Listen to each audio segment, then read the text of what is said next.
Then Bryce Harper will hit it in the air to left.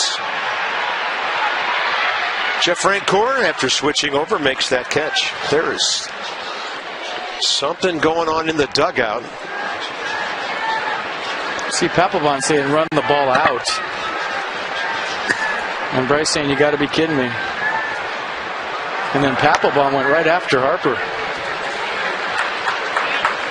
It's getting ugly, folks. There's no other way to put it. Boys will be boys, as they say. Welcome to Gimme 5. That was from the Nationals-Phillies game over this past weekend. And, you know, that shouldn't happen. Bryce Harper, who's Mr. MVP, didn't run out a fly ball. And Jonathan Papelbon, who is new to the team, he came in a trade a few months ago, took exception to the fact that Bryce Harper didn't run hard to first base, even though it was an obvious fly ball out. And you saw what happened. Here's another angle here. I mean, you can read his lips. He told him you got to run that ball out. And Bryce Harper said, are you kidding me? That's not good. Unbelievable. And turmoil in the dugout.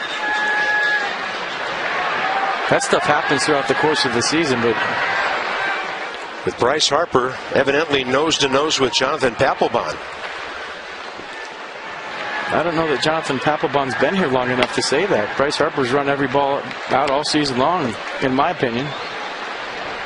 All right, now, this isn't the first time this kind of thing has happened, ladies and gentlemen. If you go back to June 21st, 1977, Fenway Park, Billy Martin pulled Reggie Jackson off the field because he felt he loafed after a ball. Watch. Fireworks flared in Boston this week, featuring Yankee Reggie Jackson, who asked manager Billy Martin what I'd do. And Billy told him in a manner less than cordial.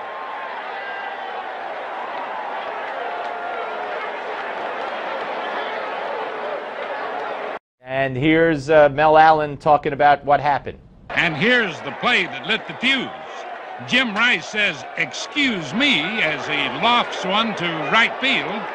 Reggie comes in, perhaps a bit casually. At least Martin saw it that way, because a simple hit became a double for Rice. Billy was so angry, his coaches had to hold him away from his superstar. You see the late Yogi Berra there, number 8. Yeah, I mean, you know, that's not the way it's supposed to be, ladies and gentlemen. Now, the Mets. The New York Mets clinched the National League East pennant, or championship, or title, or whatever you want to call it. It's not a pennant, over the weekend. And here's how they celebrated. He struck him out! Tears of joy for the 2015 New York Mets, National League Eastern Division champions!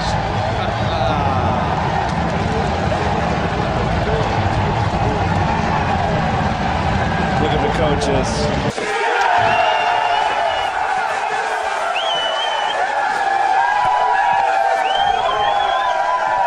Now that's what a clubhouse and a dugout and camaraderie is all about. That's what baseball is 99.9% of the time. Now, because the Mets clinched the National League East on Saturday, I got a little nostalgic.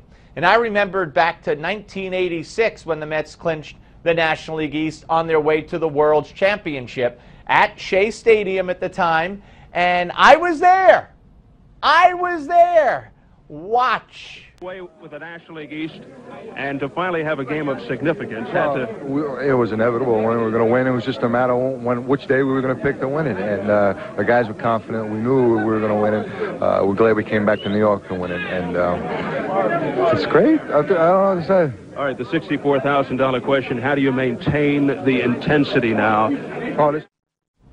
There I am, ladies and gentlemen, working for WABC Radio, covering the Mets. From there, it would be on to, well, I forget who they played in the division series, but then it would be on to Houston, where in Houston, Game 6, the greatest game ever played, the Mets would beat the Astros in 16 innings. And then it was on to Boston, and Bill Buckner, and through the legs, and Mookie Wilson, and the whole deal.